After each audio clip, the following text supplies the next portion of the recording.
Bagi pemula, saya sarankan jangan langsung menggunakan long.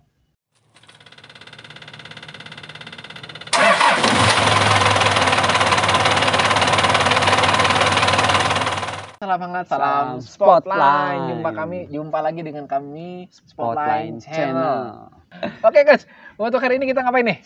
Oke, kemarin kan kita sudah membahas ini yang nempel di busur ini apa aja sih dan fungsinya apa? Ya. Kita kemarin sudah sampai ke clicker. Oke. Sekarang, nah ini nih, si merah yang memanjang ke depan ini. Oke. Visir atau sight. Oke. Nah, secara fungsi untuk membantu membidik, tapi kenapa sih si visir ini ada lubang-lubangnya dari mulai yang paling jauh sampai ke paling dekat seperti ini. Oke. Kemudian ada atas bawahnya juga. Oke. Untuk visir ya atau sight, tadi fungsinya sudah disebutkan itu sebagai alat bantu bidik, itu fungsi utamanya. Lalu jenisnya? Ya. Jenisnya. Untuk di recurve itu nggak ada lens. Nggak boleh kan? Nggak boleh zoom ya? Nggak boleh. Dia hanya ada perbandingan rasio aja kan? Seperti yang saya pakai mereknya dari Jepang. Si Uya lah. Si Bayu. Ya, itu yang saya pakai, itu kan rasionya dia kecil-kecil. Ya, beda dengan yang Korea merek C atau merek Decut cut lah gitu ya. Itu agak lebar-lebar, itu rasio pandang kita berbeda-beda. Itu aja sih fungsinya. Terus yang atas bawah ini adalah untuk mengatur elevasi. Mungkin yang di kompon itu akan lebih berasa tuh elevasi. Terus berikutnya kenapa ada lubang-lubang ini? Nah, ini sebetulnya ada dua jenis, coach. Ini kan untuk mengatur dekat atau jauhnya titik nol elevasi. Ya. Ya. Bagi saya pernah melihat satu merek, lucu mereknya. Ke depan bar, lalu pin. Yang jadi pertanyaan, di mana angkanya? Dia nempelnya di sini. Jadi dia bergerak naik turun dari sini, bukan dari depan. Ada mereknya apa saya lupa. Ada. Nah, ini lubang-lubang ini adalah untuk memaju atau memundurkan sudut elevasinya, sudut nolnya. Jadi ini kan berbeda. Jika kita pakai lubang full, di sini nyampainya di mana. Tapi ketika kita pundurkan lubangnya, itu akan semakin jauh perkenaan, semakin tinggi perkenaannya. Semakin tinggi. Karena elevasinya semakin naik. Iya. Itu. Ya, titik nolnya semakin dekat dengan mata, maka semakin naik dia. Betul. Tapi semakin jauh dengan mata, dia elevasinya akan sedikit turun, akan semakin turun. Bagusnya yang mana sih? Yang maju kayak gini atau yang mundur? Bagus dalam artian apa nih? Bagus dalam untuk akurasi, untuk parabolik, atau untuk apa? Untuk akurasi dulu deh. Untuk akurasi. Untuk akurasi semuanya bagus. Ya, semuanya bagus teman-teman. Tapi yang jadi catatan, bagus atau tidaknya tergantung dari bagaimana kita melihat. Nanti di konten berikutnya kita akan bahas aiming kan? Ya. Oke, di aiming kita akan bahas habis soal itu. Jadi, maju atau mundur, untuk akurasi, tidak ada batasan. Boleh, semuanya boleh. Selama tekniknya sudah konsisten. Selama teknik konsisten, selama bidikannya nyaman dan konsisten dan akurat. Gitu. Nanti berefeknya baru pada elevasi. Apakah elevasinya paraboliknya tinggi atau rendah? Kalau di indoor nggak masalah mau elevasi tinggi, paling mentok atap. Dan nggak mungkin juga nggak mungkin juga kan juga. Tapi kalau jarak jauh itu urusannya udah dengan alam, coach. Ya, angin.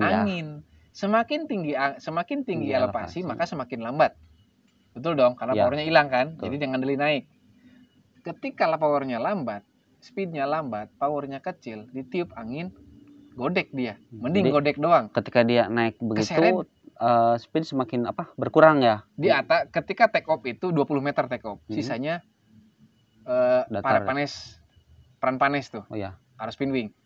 Ketika sudah melewati titik tertinggi, itu urusannya gravitasi sudah.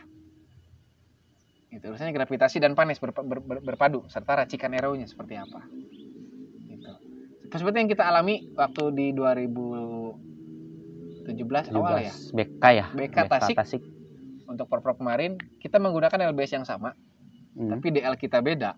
Otomatis ini kan berbeda kan? Betul kan? Kalau saya mepet banget ke sini nih, mundur banget.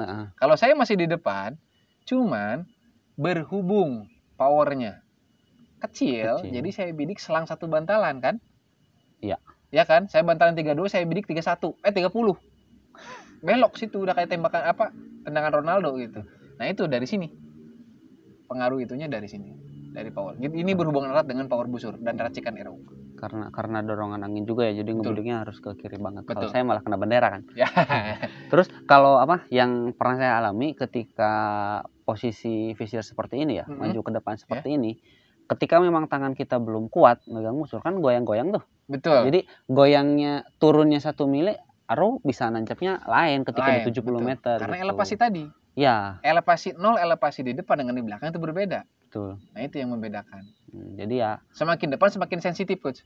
Betul. Gerak dikit, jauh. Wah gitu. Ya. Kalau semakin ke belakang ya mungkin untuk yang baru-baru tekniknya masih belum terkuasai semua ya, belum sempurna lah. Belum kuat narik yang gede lah. Belum kuat narik yang gede, ini bisa dimundurin dulu. Bahkan dulu Coach Mul pernah nyaranin buat dibalik di sini. Betul. Tapi alhamdulillah sih nggak nyampe ke situ, cuma nyampe untuk lubang terakhir doang. Betul.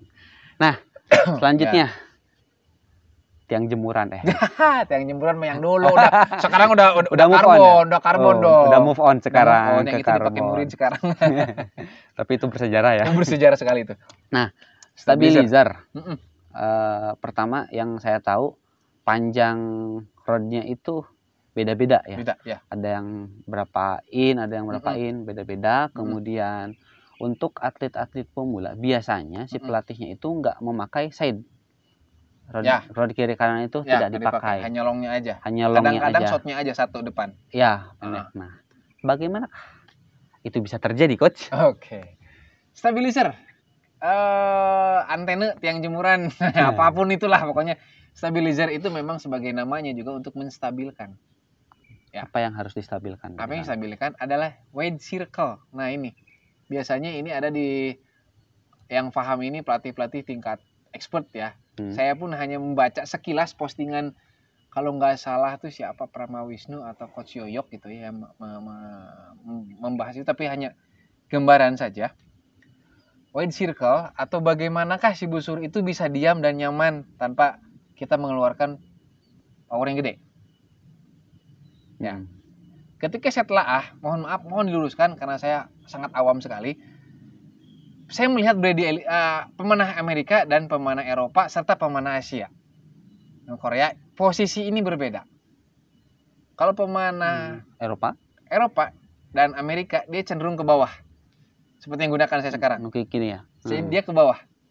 Apalagi Bradley. Iya. Jelas dia nukik ke sini ke bawah banget, udah kayak kaki belalang. Gitu ya. Tapi kalau untuk Korea dia lurus. Gini ya, V biasa gitu ya. V barnya nggak bisa di-adjust, lurus aja. Kenapa itu bisa terjadi? Sepengalaman saya memang wide circle. Jadi ada apa dengan tangan kiri kita? Nanti kita akan bahas lebih dalam lagi soal itu ya. Sekarang kita fungsinya aja. Seperti demikian coach. Jadi ini mempengaruhi gaya memanah. Oke. Gitu, gaya memanah. Terus kenapa yang waktu pemula-pemula kita pakai yang pendek dulu, pakai yang panjang terlalu berat.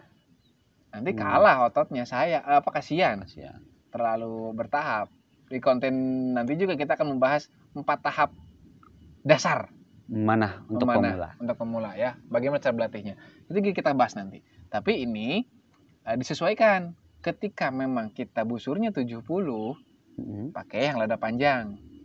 Oke, berarti penyesuaian itu dari panjang busurnya? Dari panjang busur bisa juga dari panjang tarikan. Ada 2 opsi ya. Ada 2 opsi. Tapi yang jadi kuncinya adalah kenyamanan. Nyamannya di mana nih? Di mana? Seperti saya kan nggak masuk akal nih. Tega saya kan pendek. Ya. 28 pas, pakai busur 70. Pakai rod ini yang 28. Harusnya yang 26. 8 maksimal nih. Harusnya kan 30. Kepanjangan tuh. Tangan saya pendek, badan saya pendek. Saya pendekin gitu. Oke. Gitu. Nanti untuk detailnya seperti apa kita bahas. Nanti akan bahas di wide circle. Kita masih baca-baca soalnya. Oke. Tadi untuk yang pemula itu kadang ada yang pakai longnya aja atau shortnya aja. Itu keadaan seperti apa yang memaksa untuk menggunakan stabilizer seperti itu? Oke. Bagi pemula, saya sarankan jangan langsung menggunakan long. Karena itu sangat berat ya. Sehingga nanti dia bagian otot bagian bahunya, trapesiusnya kasihan. Jadi biasakan dulu, dia bentuk dulu wide circle-nya dulu. Bobot busur ketika dia diam, ketika ini bentuk dulu. Perlahan. Beratnya dari tanpa pemberat, shot tanpa pemberat, shot dengan pemberat, nanti longnya aja. Berarti long dengan pemberat gitu. Long dengan pemberat, berikutnya long dengan side tanpa extension dulu. Oke. Mepet dulu sini, fibernya di sini. Extensionnya lepas dulu. Habis itu udah oke, tambah extensionnya. Nanti untuk ini turun atau tidak tergantung dari kenyamanan masing-masing. Oke. Dan berat untuk pemberatnya itu kan kita bisa adjust, Coach. Bisa gonta-ganti ya. Bisa ini, gonta-ganti. Ada yang better itu kan ada berlapis-lapis per oz kalau nggak Per salah. oz, ya. OZ itu tergantung sesuai dengan kemampuan masing-masing. Terus ini nih, Hehe, si karet. karetnya ini buat apa sih, Coach? Ah, itu damper. Jadi stabilizer itu selain untuk menstabilkan busur ketika digunakan, ketika menembak, dia juga bertugas untuk meredam getaran.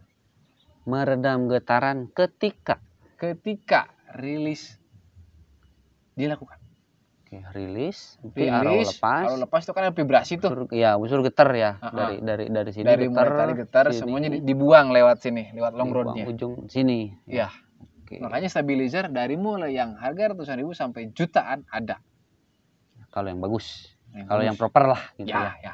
Nah, ada juga kan yang harga murah yang nggak mereka nggak pakai peredam, cuman langsung ke wake aja. Ada, tapi sekarang sudah menggunakan damper semua. Semua sudah. Yang berbahan alloy. Itu kita zaman dulu banget yang sebelum kita tahu apa-apa deh. Itu mah. Cuman yang penting pakai stabilizer aja lah gitu, biar kayak orang lain, biar keren gitu. Jadi si vibrasi getaran itu, vibrasi busur itu atau torque busur itu dibuang lewat sini. Jadi gimana caranya si pasca rilis itu getaran tuh terserap dan terbuang. Diserap oleh barnya, dibuang oleh karetnya. Oke. Itu. Itu dia teman-teman pembahasan kita tentang busur. Ini busur recurve ya. Oh iya, ada lagi satu lagi kelupaan. Saya nggak pakai. Itu ada limb saver atau limb damper. Oke, itu buat apa? Itu sama. Yang ditempel sini ya. Yang bentuk jengkol, ada bentuknya monster jack sekarang banyak. Itu sama seperti karet yang ada di stabilizer. Itu untuk mengurangi getaran. Oke. Kenapa Coach tidak pakai itu? Karena UK itu minim getaran. Bang UU itu mesinnya empuk minim getaran. Jadi nggak usah pakai itulah. Oke, buat teman-teman mungkin yang mau punya usul, mungkin kita nanti mau ngebahas apa lagi. Betul. Mau dari shooting gear, mau dari teknik atau apapun itu, silakan nanti komen di kolom komentar. Dan buat teman-teman yang komennya belum dibalas, tunggu aja ya, mudah-mudahan nanti secepatnya kita balas. Terus ada teman-teman yang sudah notif kita juga ya, tolong dibahaskan ABCD. Mohon maaf sebelumnya bukannya kita nggak mau bahas, kita juga cari masih belajar literaturnya dulu. Jadi kita berprinsip jangan sampai salah memberikan informasi kepada rekan-rekan semua. Betul, dan kalau memang ada yang tahu, kita bisa collab kok ya. Nah, boleh. Ya. Boleh. Baik, itu untuk pertemuan hari ini, untuk video kali ini. Terima kasih bagi yang sudah mendukung channel kami, dan bagi yang belum channel kami, klik komen, like, and subscribe, serta nyalakan loncengnya, serta mohon share seluas-luasnya channel kami. Kurang lebihnya mohon maaf. Salam hangat, salam Spotlight.